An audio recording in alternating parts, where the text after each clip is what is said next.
ఇంతమంది వస్తారని అనుకోలేదు. తన నిండుగా చాలా సంతోషంగా అనిపిస్తుంది. ఒకసారి అందరికీ మనం కడతల దురంతో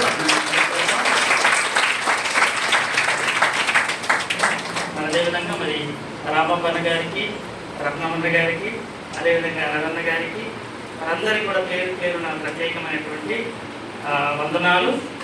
మరి మమ్మల్ని ముందుండి నడిపిస్తున్నటువంటి మా అన్నయ్య గారు సురేష్ గారికి మరొకసారి మేమందరం కూడా అదేవిధంగా మరి వేదికను అలంకరించినటువంటి దేవుని రాజమందరు నాగేశ్వర గారికి, విజయన్న గారికి, వరమ్మ గారు హరియమ్మ గారికి, కన్నమ్మ గారికి, తమ్ముడు ప్రశాంత్, మరి బండ్ల బోధన చేసినటువంటి భద్రమన్న గారికి, అదేవిధంగా అయ్య గారు రత్నకుమారయ్య గారికి కూడా మరొకసారి అందరికీ కలిసి మరి